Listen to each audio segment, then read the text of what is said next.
like to welcome everybody here to the I-29 Moo University dairy webinar.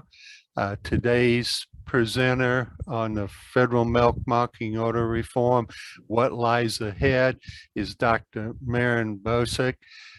He is assistant professor in the Department of Applied Economics at the University of Minnesota.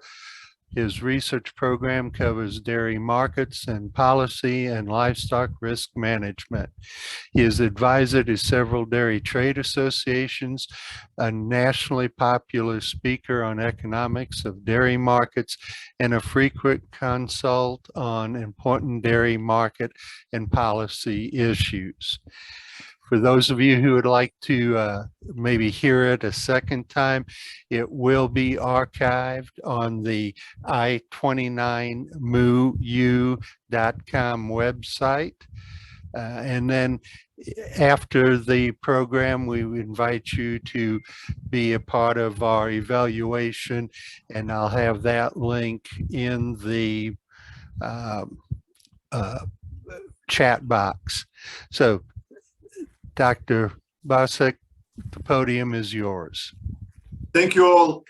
Thank you, Fred, for that very kind introduction. Thank you, everyone, for taking time to visit with us here today.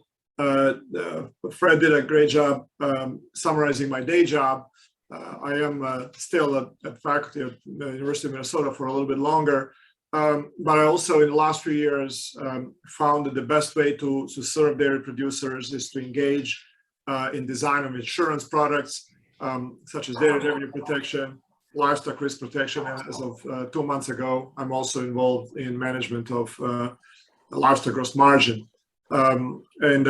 So my university, my employer requires me at the beginning of every public speaking engagement to reveal that I do have commercial interests elsewhere. So so there you have it. I strive to make a dairy safety net in addition to do research. Fred, I believe you have the ability to mute all participants, which may be useful since we have some background noises. Okay, so my purpose today will be to stimulate discussion, to offer some food for thought, to be a little provocative, to be supportive of other people's efforts, and also to point out in what I believe are gaps in our debate on what to do with milk pricing in the United States. This is not, last year I've been engaged in several projects on federal orders. One of them was with the International Dairy Foods Association. We published a working paper on, if you go to idfa.org/research, the study is about 140 slides long, modernizing U.S. milk pricing and exploration. This is work done with my colleagues at Blimling and Associates, Phil Plurd and Bill Curley. We will still make some edits to this study. We got some valuable feedback from industry stakeholders that will be incorporated there, but I think it's very useful already as is. So take a look if you want a more in-depth backgrounder on some of the issues we'll be presenting on today.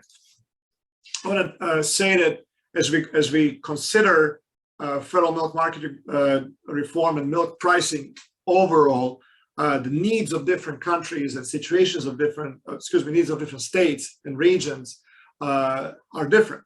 So if you talk to your friends in the Southeast, for them, major issues these days are, should they switch from skim-fed pricing to multiple component pricing? Do they need to modify transportation credits? Should they be insisting on the return of the higher off way to price fluid milk? Will there be changes to class 1 differentials? Class 1 differentials and transportation credits are not something that I hear often here in the Upper Midwest. In the Upper Midwest, especially among our cooperatives that are manufacturing cooperatives, there's a perceived dire need for updating make allowances because currently a lot of them have to reblend. Their own processing costs are higher than the processing costs reflected in make allowances. So their patrons, their members, are receiving milk price that is often below the federal order minimum regulated price that privates have to pay. From some analysts in the West, there's some chatter about maybe pushing for Class 3 surface. So right now there's just one Class 3 price for the entire country, and that does not reflect the fact that cheese needs to be moved across the Rockies towards population centers in eastern part of the country, and that costs money. So there are some analysts that have floated the idea that maybe there should be a spatial differentiation in Class 3 price the way it is for Class 1 price as well. In the Northeast, I visited with some folks in Pennsylvania in early February, and a very passionate question from one of the attendees was, can we make pooling mandatory? There are a lot of ideas around the country, and what I'm trying to say is that people are coming to this from their own perspective that reflect the nature of their local market, how much fluid milk, how important is fluid milk in their shed, and what is the structure of the processing sector. Is it more on the private side, on the cooperative side? Are cooperatives mostly marketing cooperatives, or they're manufacturing cooperatives as well? So traditionally, two key players in the policy arena national are National Milk Producers Federation. They represent dairy cooperatives, and then International Dairy Foods Association. They represent traditionally private processors, but recently the number of dairy cooperatives have also joined their membership. These are good, hardworking people, and in both of these organizations, they're taking these issues very, very seriously. They've been studying them for a number of months, in some cases over years. And I expect that each of them will come forward sometimes later this year with their own set of proposed modifications to federal milk marketing orders. What I expect to see from National Milk is higher make allowances and adjustments to technology parameters, and so some other tweaks to the formulas, not just make allowances.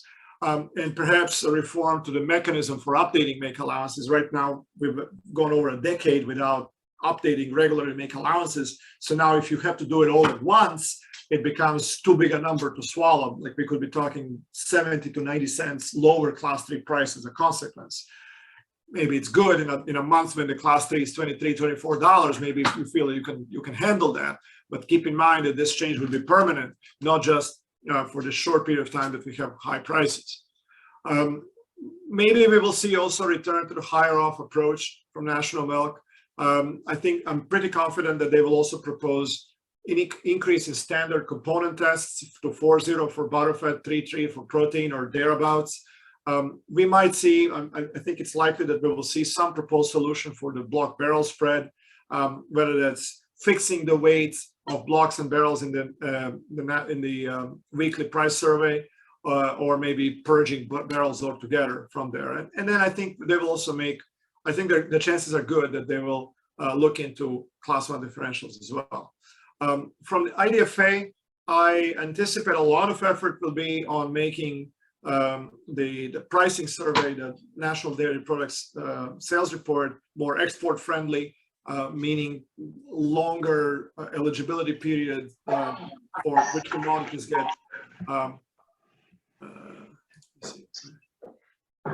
Fred, could you please mute the participants other than me? Let me speak. I think that we will also, if push comes to shove, if National Milk does advocate for higher off, I think that even though it won't be an easy consensus at the end of the day, I think that IDFA might come out against that.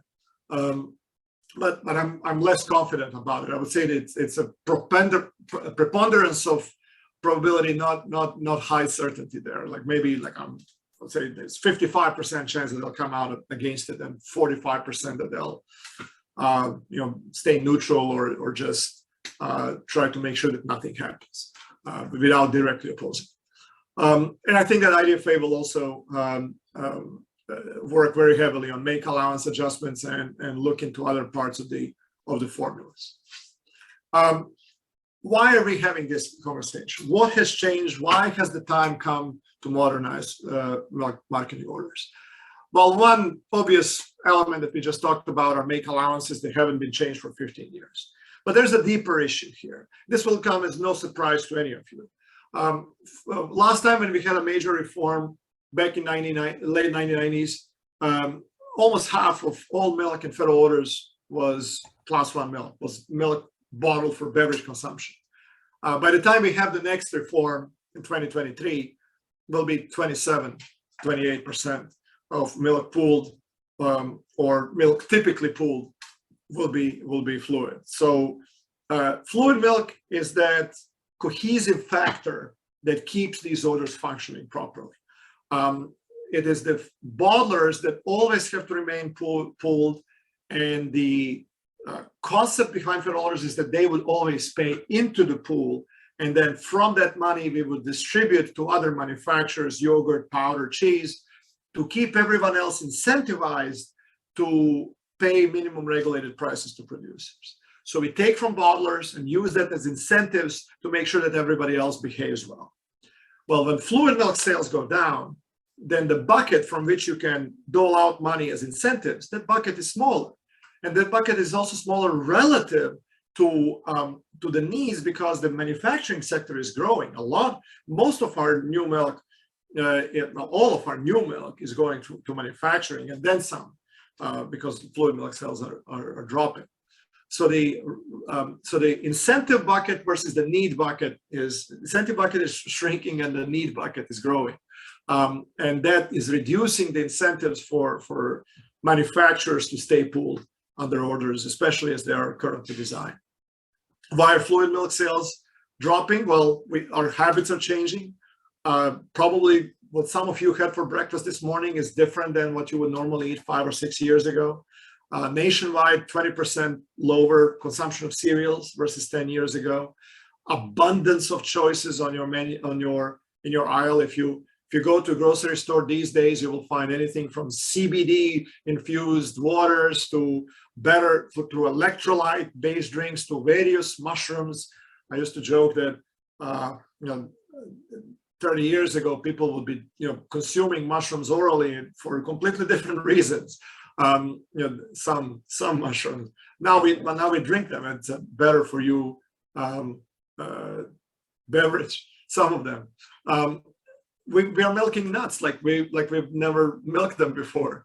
All of that is creating a lot of noise in the nutritious beverage aisle, and fluid milk sales are losing their primacy as the nature's most perfect food, as they were considered for many decades. This has serious consequences for the ability to offer incentives to federal orders to keep everyone pooled. So here are the forecasts for producer price differentials for order 30 and order 134 over the next 10 years. So there are a couple of things that you should notice. Order 30, that's Upper Midwest. 124, that's Pacific Northwest. The seasonality is still going to be there. Fluid milk demand varies through the year, depending on whether school is in or out. And then the overall milk volume is also ebbing and flowing through the year, depending on heat stress in the summer or availability of fresh feed in the spring, etc. So in the Upper Midwest, we are starting the decade at about 15 to 20 cents per hundredweight normal PPD, normal producer price differential. By the end of the decade, that's going to be 10 to 12 cents or so, the average one, seasonally adjusted. It takes you 6 cents just in fees that you have to pay to the market administrator's office just to be in the pool. So the incentives, and then also being pooled is not free from its logistical challenges either. You have to, if you're pooled, you have certain obligations that you have to touch base. You have to serve fluid milk plants when they need more milk. They call on you you need to find someone who you can actually ship milk to on a regular basis. So it's a lot of processors in the Upper Midwest are just cooling down. They're not as, with respect to orders, they're not as motivated to find a way to stay pooled because the incentives for pooling are not as high as they were 10 or 15 years ago. In the Pacific Northwest, where you have even more class 4 milk relative to class 3, you will, if we assume that the spread between class 4 and class 3 price over the next decade is going to be very similar to what it was the previous decade, then I think we will find that the PPDs in the Pacific Northwest will be seasonally negative. We tend to think of negative PPDs as, oh my goodness, it's crisis. Like, I mean, like these are abnormal times. Either the spread between 3 and 4 is large, or we had a rally, or there's some sort of uncommon event. Pacific Northwest will get to a point where that's a common event, that's a seasonal event. When you have seasonally negative PPDs, if you're a class 3 handler, like, unless you have tremendous flexibility in when you pool and when you depool, you will just give up on the order. So that's not going to bode well for the ability to sustain order in the Pacific Northwest either. Other broader trends happening are that we are now exporting more milk solids than we are consuming locally for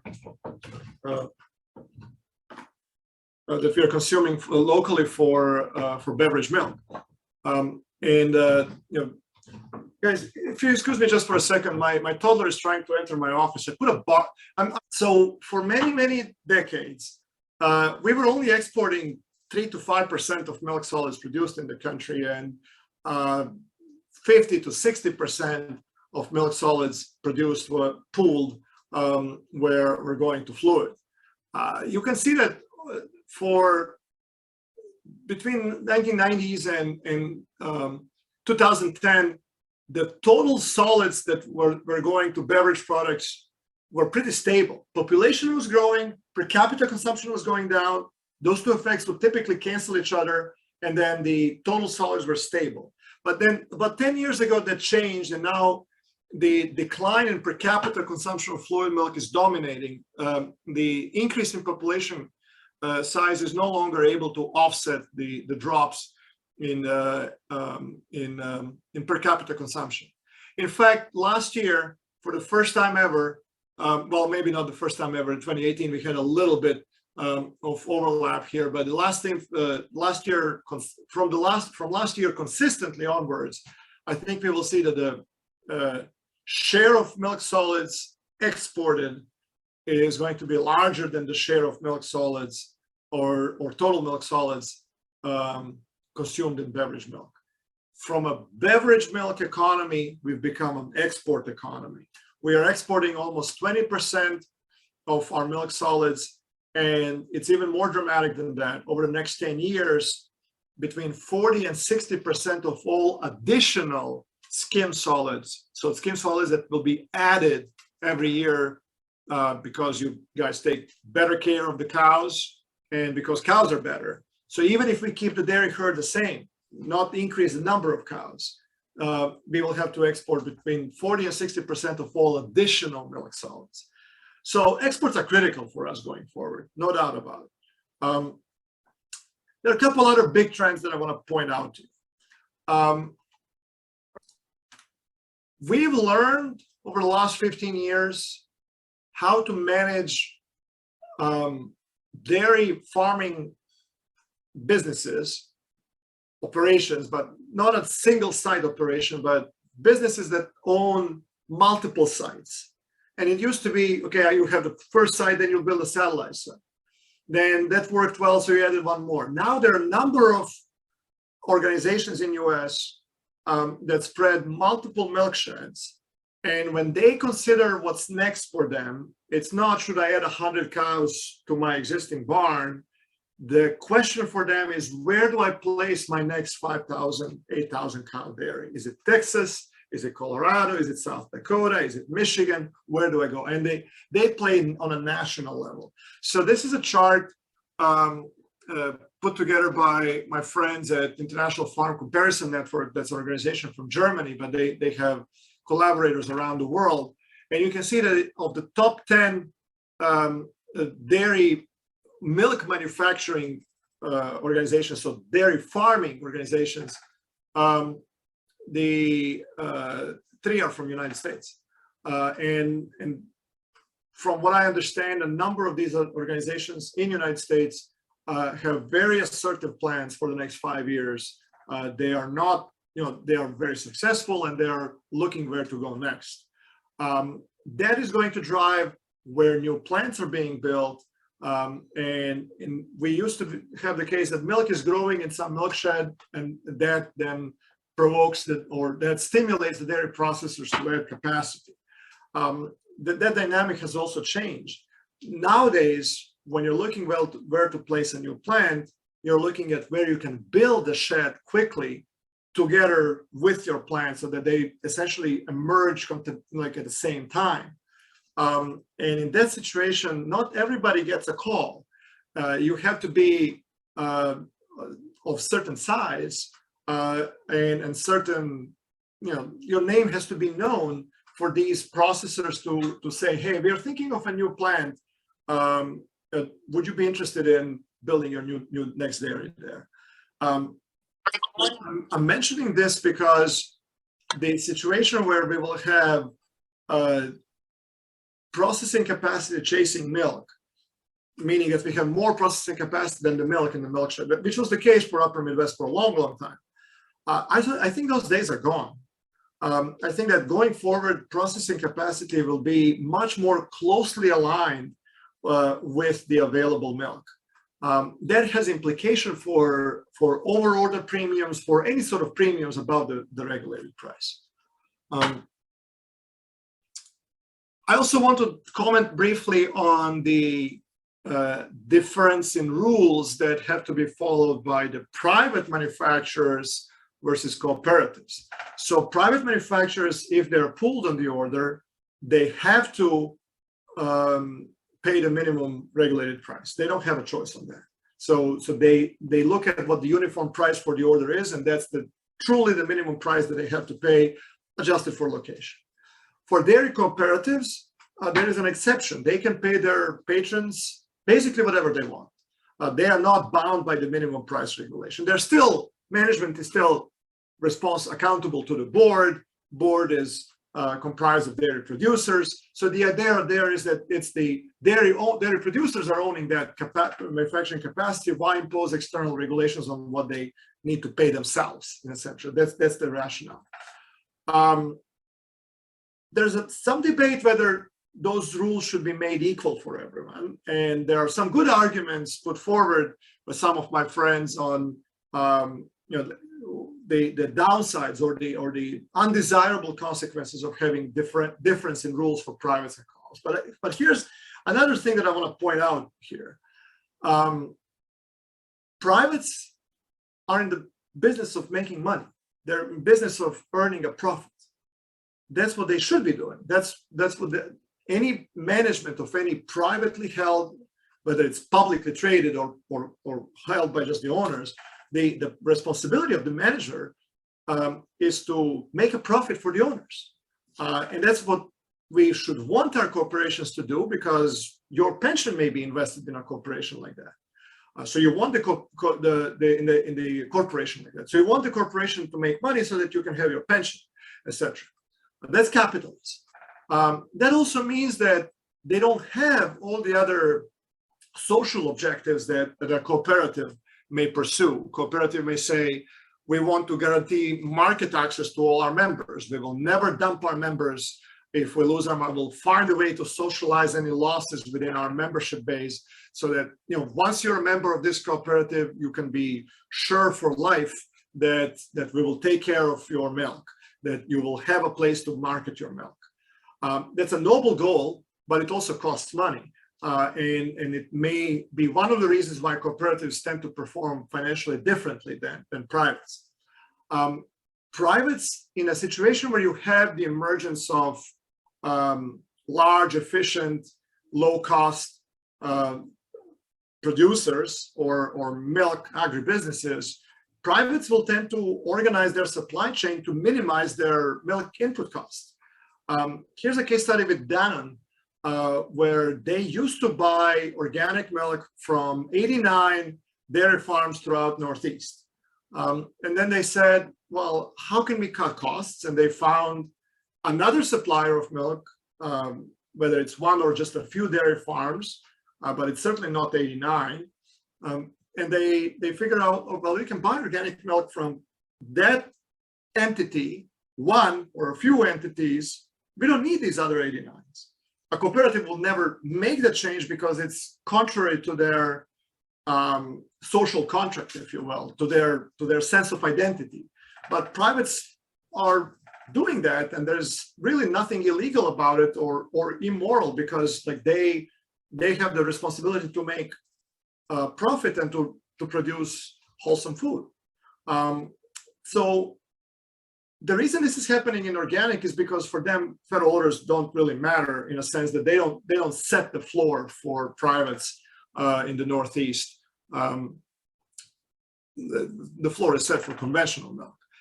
If we equalize the rules for privates and cooperatives, I think that we will see that our cooperatives will, in many areas, struggle to compete against privates, and that may hasten the consolidation pace. So as much as I'm pro free market, I love enterprising folks. I love when somebody wants to build an empire. I'm all for that, breaking the barriers and pushing to the new frontier. I'm also quite conservative when it comes to federal orders. I think that any change should be very gradual and very deliberate.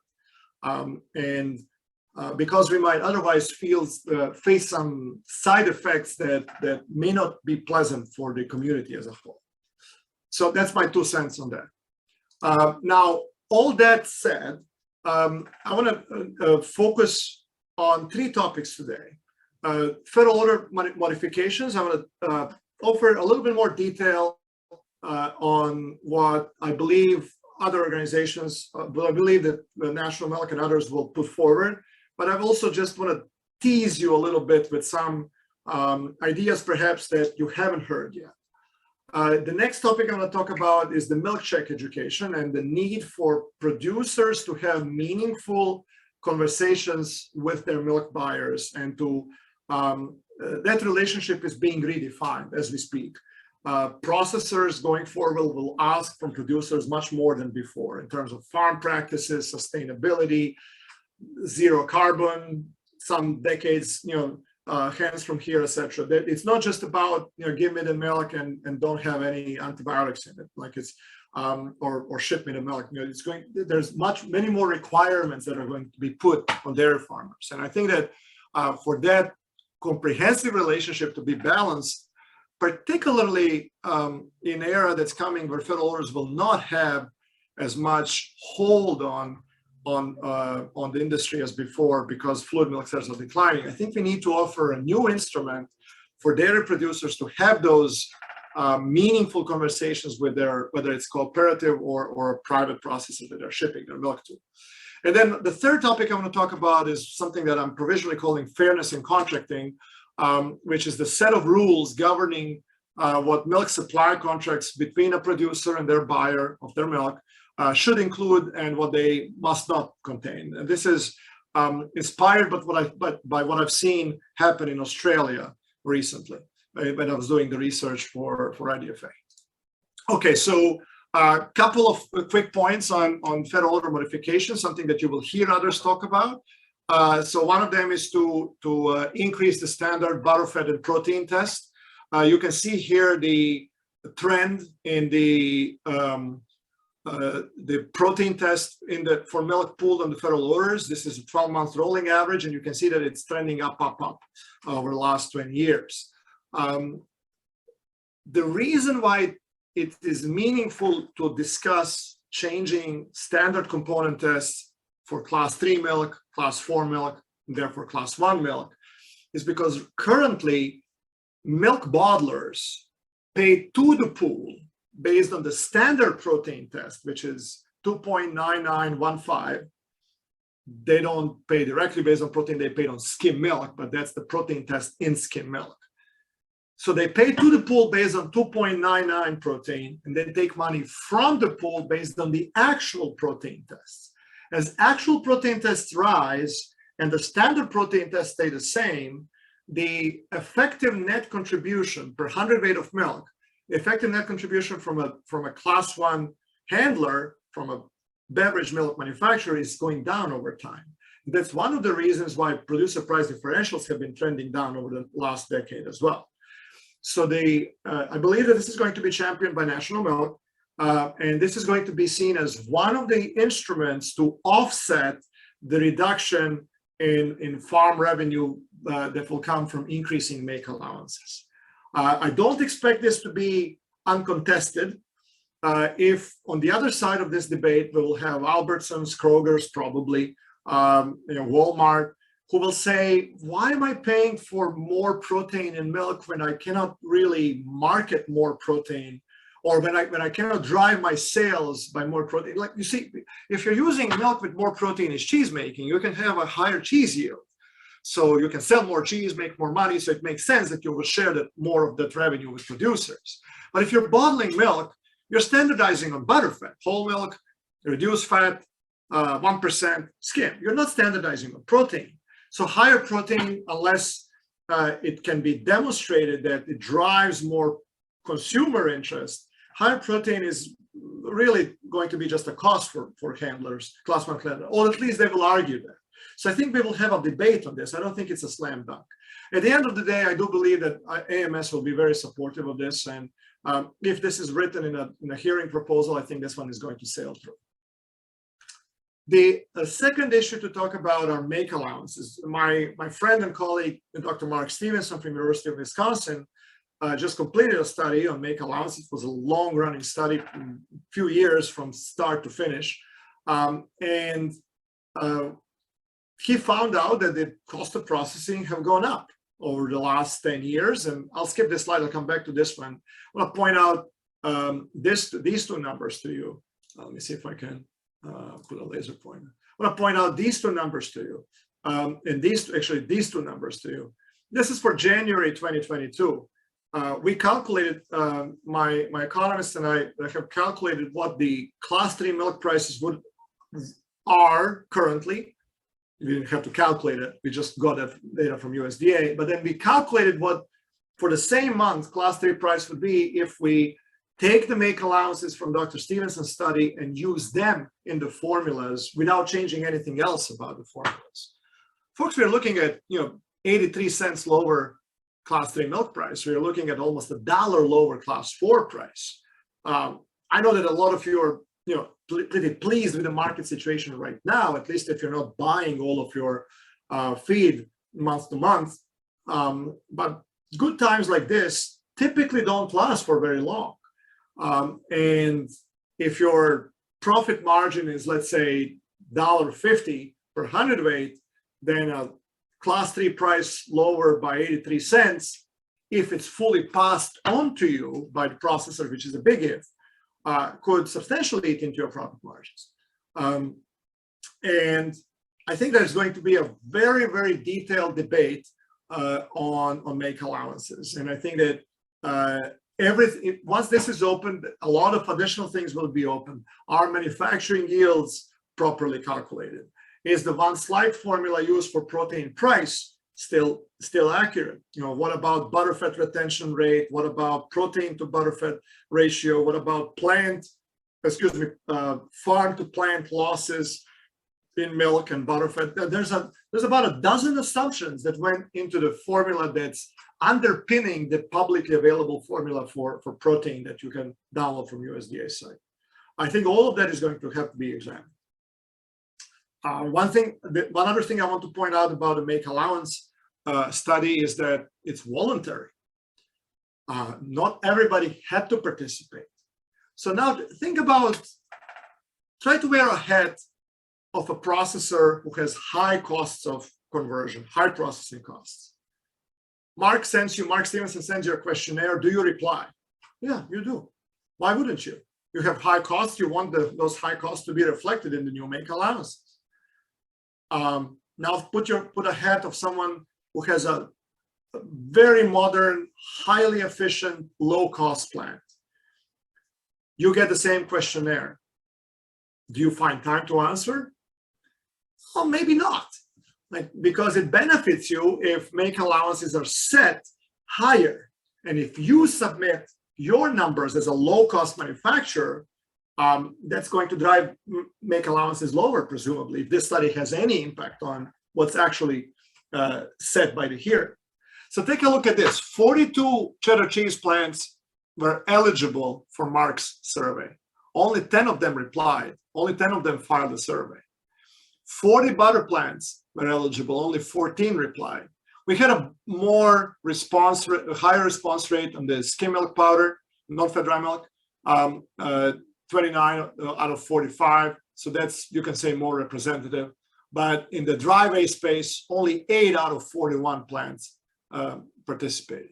So you can easily see how in any sort of hearing, anybody who doesn't like make allowances being set higher would say, we don't trust these results because they're biased, because only those with higher processing costs have participated, and those with lower processing costs have opted not to participate.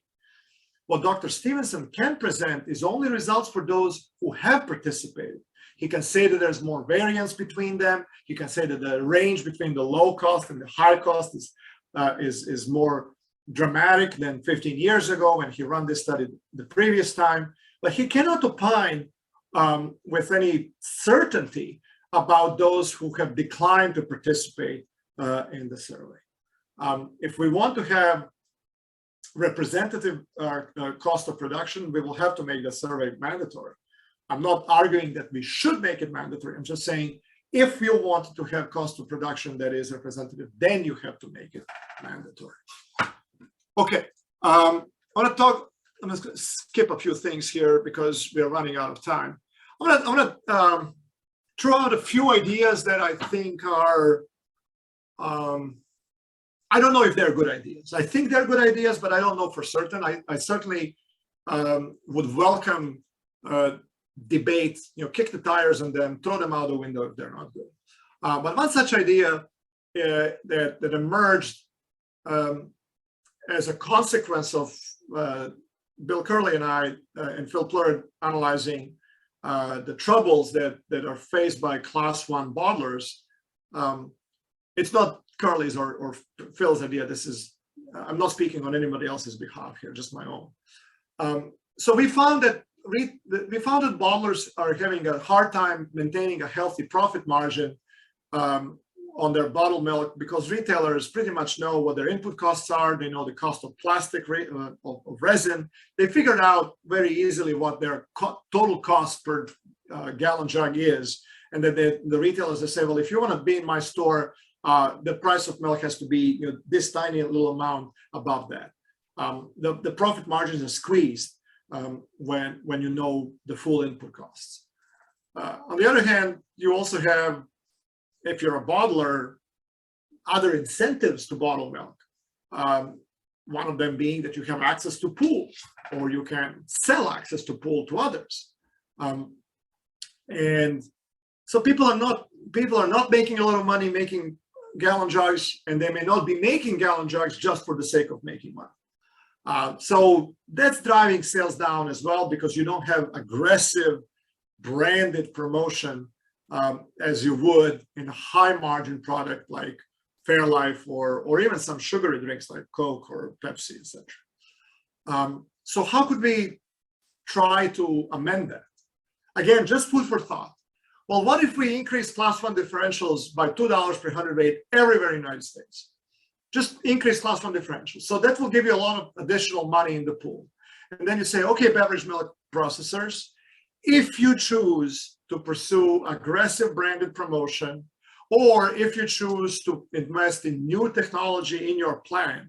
So basically, if you choose to pursue activities that will lead to higher or are likely to lead to higher fluid milk sales down the road, which will benefit producers through higher Class 1 share of the pool. So there are some spillovers there. So, okay, processors, if you pursue those activities that go beyond just day-to-day management that you're doing today, then you can get this money back, all of it. Like that $2 per hundredweight, it's yours. Demonstrate to us that you're going above and beyond what you're doing today or what you were doing before this came into effect, and you'll get these $2, you get to keep them. And that because of these $2 is not certain, and because it's not month to month, it's more lump summy. It's more for product innovation, branded product innovation, not the Chekhov style generic promotion or like basic science, but this is branded product promotion. They can maybe get that money back without being pinched for it by the retailers. So if we can increase their budget for R&D, budget for promotion, branded promotion, that perhaps we can increase fluid milk sales as well. We know that fluid milk demand is highly inelastic.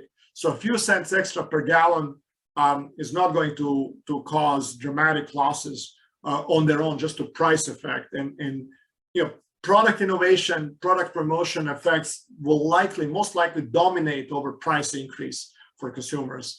So this may be a way to revitalize fluid milk sales. I don't know that it will work. I would love to try. I think it's curious enough as an experiment to see where it takes us. I'm going to skip a few more things because I want to wrap up by 1 o'clock, and I want to offer some folks the ability to ask questions. The other part that we need to be frank about is that the whole idea of uniform price doesn't work anymore. Uniform price means that we take the money from bottlers, then we figure out which manufacturer earned the least in the market by marketing their products, and they get the largest chunk of those Class 1 dollars. And then whatever is left is distributed to everyone, so to bring everyone to the same level. It's a very noble idea, but it presupposes that we have big bucket of Class 1 dollars that we can give to anyone else to bring everyone to the same level. When you have a small bucket of Class 1 dollars, then a smaller spread between Class 3 and Class 4 will cause a situation where, in order for everyone to get the same, you will have to ask one of the manufacturing classes to subsidize the other. That will never happen. That causes depooling. So as fluid milk sales go down, it's going to be harder and harder to maintain pooling at the milk shed level. One proposed solution is to basically say, cheese processors, screw you guys. Like if you don't want to be pooled, just don't be pooled. We'll tighten up the pooling requirements and sayonara, right? Like this is going to be a Class 4 and Class 1 deal, and cheese is going to be deregulated. Okay, but just don't call it uniform price anymore, because for a majority of milk in that milk shed, they will not be subject to that uniform price. It's a uniform price for the pooled milk, not for the entire milk shed anymore. And good luck trying to maintain political sustainability of that program when you create winners and losers among producers that way. I think that, and it just wouldn't work. In the orders that have just a bit of fluid milk, like Upper Midwest, that would never work. It will just lead to order dissolution if that approach is ever tried. So another approach would be to try to go from uniform price towards uniform benefits. What does that mean? Uniform benefit just means that if processors behave, let me leave that vague because we can define it in very different ways. If they behave, then everybody who's pooled, then if they behave, they get to be pooled. And everybody that's pooled gets the same dollar per hundredweight from Class 1 sales. End of story. Class 1 is still required to pool. They're still required to share a certain bucket of money with the rest of the pool, but everybody else in the pool gets the same dollar amount per hundredweight. We no longer try in that scenario. We no longer try to equalize the Class 3 and Class 4 prices. Oh, wait a minute, Marin, you will say, does that mean that the producers that ship to the powder plant will get paid less than producers that ship to cheese plant? Short term, yes, maybe. Maybe sometimes it will be the other way around. But it's the long term that I'm aiming at. If you stop subsidizing the products that market doesn't want, then all of the processors will be on notice to modify their product mix in such a way that they can stay competitive and attract milk long term. So equalization of prices happens not through administrative reasons, but to change in the processor strategy so that essentially they end up playing in multiple classes rather than focus on just one class. Or maybe they merge with others, they create different set of alliances, etc. But the whole idea is to move from uniform price, which doesn't work, recognize that it doesn't work when you don't have a lot of fluid milk, towards uniform benefits that can work, but its ambitions are more modest than the uniform price. I don't think this is going to be a national solution. I think it would be awful to try to shove down this down the throat of those that don't want it or don't see that it's a good fit for their region. So that's why I think that it would be most beneficial if we could just get the flexibility to do this authorized in the Farm Bill and then leave to regional federal order hearings to figure out if this uniform benefits approach is something that they want to implement for their region or they just don't care. Certainly this wouldn't work for Southeast, probably wouldn't make sense in Northeast either. Plenty of fluid milk there, they can still get the uniform price and it works well for them. Upper Midwest, if we don't do something like this 10 years, 15 years from now, probably 10 years from now, I don't know if we'll have an order anymore. If we want to give a new lease on life on the orders in the Upper Midwest, Pacific Northwest, then we should think about the uniform benefits approach quite seriously. Okay, switching just to second topic is the milk check education or transparency. So we covered the federal order modifications. The second topic is the milk check education. Let's talk about milk check. Okay, so when I was doing the research for IDFA last year, I really fell in love with what's being done in Ireland and Australia. In Australia, there is no minimum price regulation. Every processor is free to pay whatever they want to pay, but and however they want to pay. Some of them pay based on A2 genetic profile of cattle. Some of them pay based on components. Some of them pay based on seasonality, etc. There are many, many different ways, but they have to make their pricing schema public. It has to be very transparent, publicly available. And some third parties have then used those publicly available schemas to build a calculator which every dairy producer in Australia can use to figure out how much they will get paid if they sign up for the year with one processor versus another. Something very similar is happening in Ireland. These are, if not all, then most of these are cooperatives, so producer-owned organizations. And their trade association, Irish Creamery Milk Suppliers Association, that would be like a trade association representing producers, not cooperatives or private processors or consumers, but producers. So that organization invested money in building a calculator freely available online for dairy producers in Ireland, so where they can see how each of the cooperatives in Ireland is paying for milk. And then they use that to have board discussions on, why is our cooperative not performing as well as others? It's a point of pride for them to have the highest price paid. There are newspaper articles written every month. Oh, Lakeland now took over the other as the top payer. It's a sort of like a race to the top, if you will, on who can deliver the most value to producers. So in both of these countries, in Australia as well as Ireland, these are ultimately producer-led initiatives that led to this. So I thought, well, let's see if we could do something similar in the United States.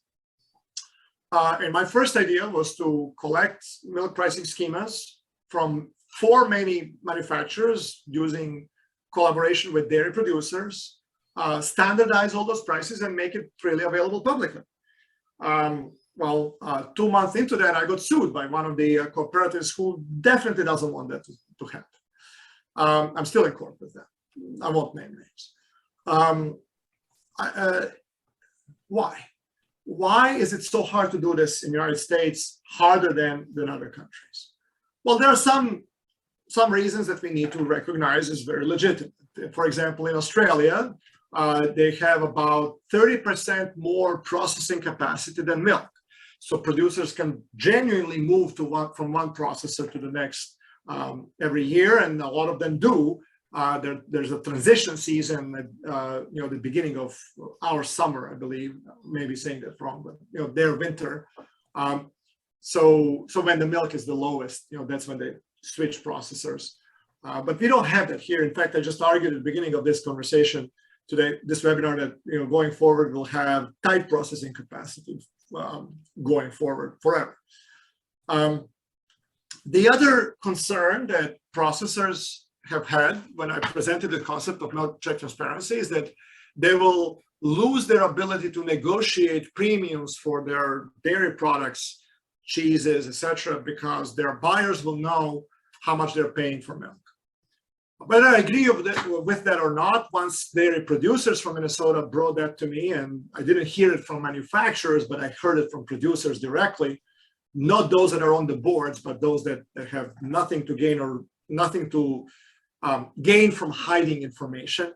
The producers, Minnesota Milk Producers Association visited with a number of producers in our state, came back with the feedback that that initial concept of making all prices publicly available, identifying all processors by name, that's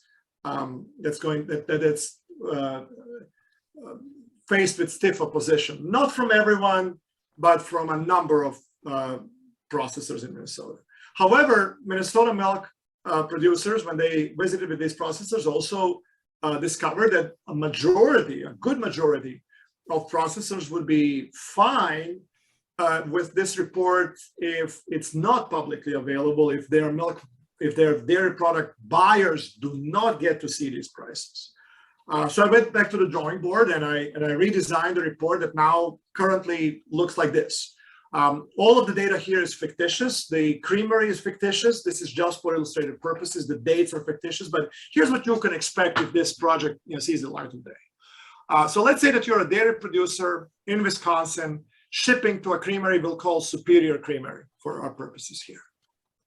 Superior Creamery has its own proprietary method for incentivizing protein and butterfat and somatic cells and volume. They have their own holding schedule, etc.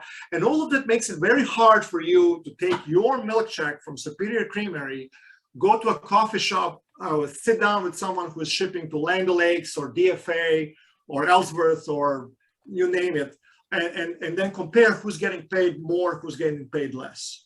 The trick here is to take the entire pricing schema for Superior Creamery and then calculate the milk prices for standard components: 4-0 butterfat, 3-3 protein, 5-7 other solids. We would standardize somatic cells, standardize preliminary incubation, freezing point. Everything is standardized. That way, when you go to that coffee shop as a dairy producer and you talk with others shipping to other processors, instead of saying, what is your milk price that you got this month, you can say, well, what is the standard milk price that your processor paid? And you can compare with how you got paid. And then that way you can get among dairy producers the information shared on who's getting paid what without informing the buyers of dairy products and without informing the buyers of raw milk, because some of these processors are also selling raw milk to others. What is the purpose of this? Some people will say, well, why do you want to create trouble? Why do you want to pitch cooperative against cooperative? Folks, I love cooperatives. I just made a slide 20 minutes ago saying that cooperatives should be given a privileged status in our milk pricing system. There is nothing worse for a dairy producer than the peace between cooperatives, okay? Why? Because peace between buyers of milk means less competition for your milk. Less competition for your milk. Let's say that you are a dairy producer in a county that has 3 different processors that could be bidding for your milk. If they have a sort of a non-attack silent agreement between them, then when you want to switch from one processor to the next, I have friends who tried that. They were this close from changing their processor. And then their current processor calls their potential processor and says, hey, that guy, John, invented name, that guy, John, listen, don't take him. Like, that's off limits. I don't want you to go after my producers. That's a violation of the Sherman Act, guys. That is not protected by the Copper-Volstead Act. That kind of peace between processors, whether they are privates or cooperatives, is not in the best interest of dairy producers. So do I want to cause trouble?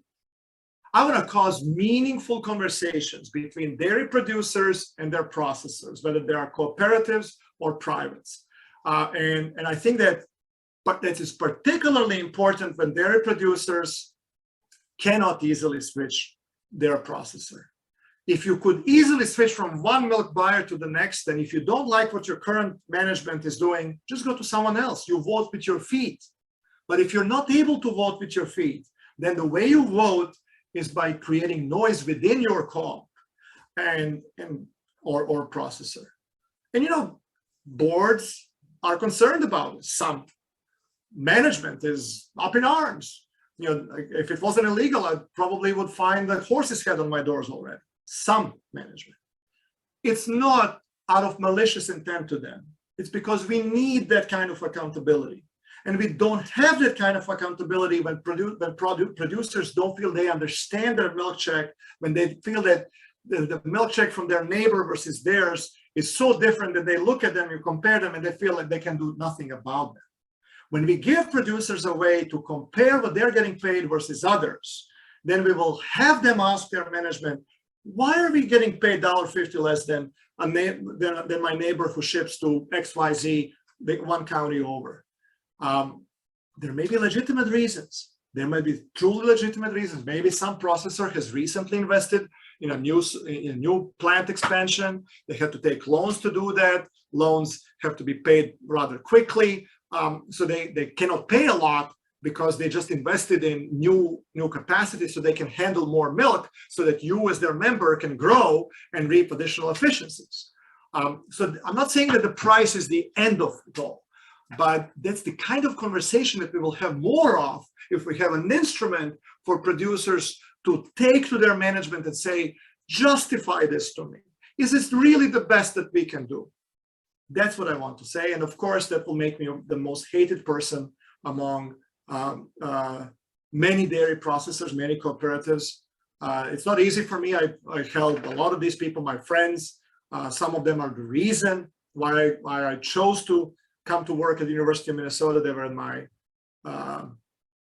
in my search committee 10, 12 years ago when I was joining the university. It's financially also unpleasant. When you have to pay, I think I'm so far about $40,000 into attorney costs for this. But it's a good fight to have. It's a good fight to have because we need accountability so that we can rebuild the trust and we can build the trust between producers and their buyers. In the era where federal orders don't matter as much as they used to have, we need new instruments for producers to feel that they're being treated fairly going forward. Trust me, guys, I have many, many other things that I'm doing for money. I have clients on 4 continents, about almost 100 clients at this point. I manage 3 insurance programs for the government, and I have big new plans that you'll hear about over the next few years. If I was doing this one for money, I would be the greatest fool in the world. This is about the most noble thing I can do in my life right now. You know, if I were to adopt a child, there are many people who can adopt a child. If I were to go volunteer in a public kitchen, there are many people who can volunteer in a public kitchen. For better or worse, there are only a few people in this country who would know how to set up a system to compare milk checks. So this is truly the most noble thing I can do in my life right now. So I'm willing to incur some costs on that. And I hope that all of those that are opposing this will see that this is for the benefit of their members, for the trust between them as managers or board of director members and their producers. So anyway, I'll get off my soapbox there. In the interest of time, I went over the time, so I want to talk just briefly about fairness in contracting at the end. As I was doing this study for IDFA for last year, I've also looked at how are relationships between milk producers and processors regulated elsewhere where they don't have federal orders. Different countries do it differently. The one that I found really intriguing was Australia, because in Australia, they have something they call Dairy Code of Conduct. There's a set of rules that a processor has to follow when they establish a contract with a dairy producer. It's not a rule about a minimum price. It's about everything else other than the minimum price. So what could that be? Well, for example, that the contract has to be in writing, not just a handshake agreement. Handshake agreements are great when it's sunny outside, when the prices are great, when everything is functioning well. When it's troubled times, that's when you want to have written agreements that you can go back and read about your rights as well as your privileges on both sides of that relationship. So in Australia, all agreements between producers and their milk buyers have to be in writing. Some producers, if you ask them about their contract with their processor, they would say, well, we've been with this processor for 40, 50 years now. We don't have anything in writing. I don't think that's very healthy. Second, the level of transparency in milk pricing, I think, needs to be debated.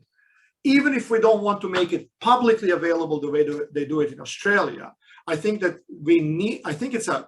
it really broke my heart in the last few months when I was doing the research for milkshake transparency, and I would ask some producer if they know how are their volume premiums being set. And they say, well, I don't know. I was never given that. I said, well, can you ask your field rep? Oh, I don't dare. How can it be possible that in the richest country in the world, our dairy producers are afraid to ask their field rep for the pricing structure of their own milk buyer? We shouldn't have that. Those things should be standard. This should be easily available for dairy producers, easily available. Another point in fairness in contracting is timeliness of payments. Currently, it's not an issue. Why? Because in federal orders, you have to pay twice a month with no more than a certain lag, I think 21 days or so. Where some big corporations were recently entering the dairy sector, their idea was that they will buy from large farmers and they'll pay them on a 90-day notice. It was only, Dana's called power, because she has federal orders behind her, that she was able to tell them, no, we don't care if you're a billion or a multi-billion or $1 trillion company, you get to pay twice a month. Timely payments are great within the federal orders, but what do we do when federal orders no longer matter?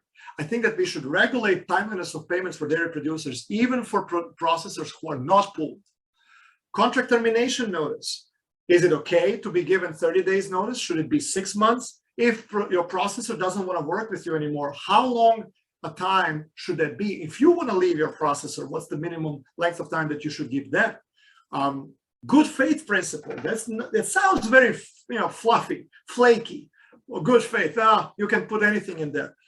Guys, I've heard stories where some cooperatives, when they would hear that their members are planning to leave the cooperative and start another company of their own, they would make their life a living hell over that or they would purge them out or expunge them, etc. When you start making noise, do you want to be afraid that your milk buyer is going to fail you on the next farm test? I think we need to have good faith principle encoded in legislation, so you can, as a producer, feel assured that you will not be treated that way. Verification of weights, tests, and samples. Currently, that's done for producers shipping to privates. That's done within federal orders. I think that that's a good way to regulate for everyone, whether they're pooled or not. It will not create another monopoly, because anybody who wants to be in the verification business will have to fight for those producers, because any producer will have a choice which verification co-op to be a member of, and you can switch easily and monthly. So I think we will create a new set of organizations that will see that will create models to attract dairy producers by earning their verification money. And some will compete on price, be very, very cheap. Others will compete on auxiliary services, provide attorney help in case of permitting, etc. So we will, if we mandate verification of weights, tests, and samples, verification of component tests, let's be clear what it is. I think that we will stimulate the creation of organizations that support dairy producers. I don't want to call them unions, but along those lines. So entities that fight for producers, and they have no conflict of interest by owning manufacturing capacity at the same time. Equal opportunity to all producers. Should we allow that a processor would pay one producer less than the other not based on some encoded principles such as volume or component test or somatic cells, but just as a special deal to attract someone over, or should we allow special deals that are not known to all members to all patrons of their processor? It's a topic of debate. One that I think is going to be very controversial, but I really want to insert it in the public debate, is on exclusivity versus volume limits. Right now, for many producers in the United States, their marketing contract stipulates that they only can ship their milk to their one milk buyer, whether it's a cooperative or private. They cannot split and Monday I go here, Tuesday I go there. Like, all your milk goes to one milk buyer.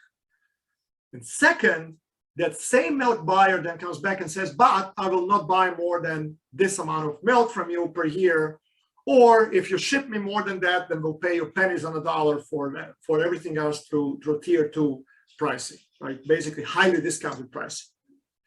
In Australia, they don't allow these to be combined. You want exclusivity? Fine, but then take all the milk that a producer wants to ship. You want volume limits? Fine, but then you allow the producer to ship to multiple processors. If we have these two combined in the United States, I think that with combination with some other factors like dairy margin coverage, etc., I think that we are really at risk, folks, of creating two classes of dairy producers: those that are stuck with one processor in one milk shed and that are basically supported through government-sponsored risk management programs, so that they are not losing money, but they will over time become less and less relatively efficient versus others, and they will not be able to compete without government subsidies. And then the other group who doesn't rely, who is not stuck in one milk shed, who gets to choose where to build their next dairy, in which milk shed. And for them, exclusivity and volume limits don't really apply, because while one of their location may be exclusive to one processor and that one location has volume limits, if they want to grow, they just build another location and that's it. I wouldn't want to see two classes of citizens. I wouldn't want to see two classes of dairy producers. So I think we should debate whether exclusivity and volume limits should be combined in the same contract, or maybe we need to outlaw combining them. So anyway, so there's more topics that we could talk about there. I'm a little bit over time. I am an academic still for probably 2 years more at most. So here's what I want to summarize this. We will be talking about make allowances over the next 2 years. We will be talking about class 1 milk pricing. We'll be talking about pooling standards, class 1 differentials, and that's all good. Federal orders do need to that maintenance fix. That's like a changing oil, right? Changing oil needs to be done every few thousand miles. Eventually, every 100,000 miles, you also have to change the timing belt. Every 200,000 miles, you may want to change the car. So I think we need to talk about more than just these maintenance fixes to federal orders. And I offer today some areas that I hope will serve as food for thought as you think about this. So how do we reinvigorate federal orders how do we modify federal orders to reinvigorate fluid milk sales? What is the best way to create milkshake transparency to rebuild the trust between producers and their co-ops, between producers and their private buyers, trust that has eroded in the last few years? I was just told last week that there's apparently a new lawsuit that some producers in Southwest are suing a few cooperatives there for monopolizing the market or something like that. There might be more of those lawsuits. I certainly, wherever I go, I hear people when they feel safe enough to talk with me, when they look around, if anybody's listening, they tell me how they feel they're not treated fairly. We need to rebuild that trust between our processors and our producers. And milkshake transparency is a way to do that, one of the ways to do that, or part of the package we need to do that. And then should we introduce fairness in milk contracting as a federal legislation to cover all processors throughout the country? If yes, whether they're pooled or not, and if yes, how do we do that so that we mimic competition, so that we mimic healthy market rather than just impose another layer of red tape that would make our processors less competitive overseas, etc. So that's all I have for today. Thank you again for your time, and I'm sure that, or if there are any questions, I'm happy to answer them. Since we have about 25 people on right now, if you have a question, go ahead and unmute and ask the question directly to Marin. I've got a question for you, Marin. Hey, Jim. What is the downside of this transparency? It sounds like you're getting a lot of blowback. And what's a justifiable argument for not having transparency? Yeah. So to put a different hat on, if I was chairman of the board of one of the cooperatives, I would argue, whether I believe it or not, I would argue that it may reduce the negotiating capability with their product buyers. Somebody sees if they know my input cost for milk, and if they know how much it takes me to take cheese from my location here to a cut and wrap facility in Wisconsin or somewhere else, then maybe they can put their bid just a bit lower than me, and then force me to either pay less to my producers or make me go out of business. So that was an argument that could be floated against the first design draft that I offered back in January, where I would put everybody's prices publicly available, everybody could see it. In a situation where producers are the only one receiving these reports, they're not publicly available, I'm not redistributing data in any other way, I think that argument goes away. Certainly, if you're a private buyer today, there's nothing stopping you from contacting a producer shipping milk to another milk buyer and say, I'm going to pay you $10,000 to share your checks with me. None of these processors have imposed any sort of confidentiality on their members for milk checks, currently at least. There's nothing, if you ship milk to me, you are not to share your milk checks with anyone. Nobody has that. Nobody, I've looked through contracts or marketing agreements for whoever I could find. Nobody has that. I haven't found it anywhere yet. And I don't think they should put it in, but nobody has it yet. So we are really not making it any easier for competitors to find input costs. That may have been the argument that had, that had some rhetorical power 3 months ago. Certainly doesn't hold water anymore. The other argument is that producers just should not know this because we won't be able to make decisions that are in their long-term best interest. So for example, for our cooperative to be sustainable financially and long-term, we need to build a 2 million pound of milk a day expansion. But when we do that, we'll be able to, we won't be able to pay good prices for 3 years. We'll have to go down in our milk check by maybe $1 per hundredweight. Well, if I knew as a manager that I would have to answer 200 calls asking me why is my milk price now suddenly lower than somebody else's, well, to hell with everything. I just don't want to do that expansion. Argument may hold some truth, but it's very patronizing. It's very patronizing. You have members, they're adults. Like, talk with them. Sit like on an annual meeting or whenever, explain to your members, we want to do this. It's going to be, blood, sweat, and tears for the next 3 years, but then we will have a plant that is highly efficient and we will not be pushed out of market 10 years from now when somebody else, who is our competitor, expands their plant. I think we need to have adult conversations. That kind of argument that you shouldn't tell producers because they'll ask questions. Damn right they should ask questions. Why wouldn't they be asking questions? But, and there might be an initial shock. That's the third argument, that once this comes out, there's going to be this suddenly gasp in the room that producers will suddenly know how things are done, and that's going to create a lot of unrest. Yeah, maybe. It's going to die down. Eventually people will start asking questions. The board and the management will have to be more transparent with their patrons about it, and eventually they'll find a way. Frankly, some board members may be also afraid for their seat. Maybe they're afraid that if the practices are fully known by their members, then their members may wish to elect someone else to the board. Some of the some of the social functions of the co-op may be threatened. What do I mean by that? As I said before, cooperatives have a broader mission than just making money, just making profit at the end of the year.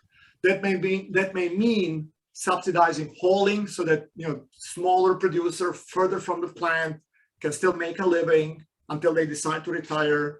It may mean other kinds of benefits for those members that are considered vulnerable in any way. Maybe it wouldn't make sense to pick up somebody's milk, but we don't want to dump them because we want to feel that this is a home, not just a house. So once you're a member for life if you choose to be.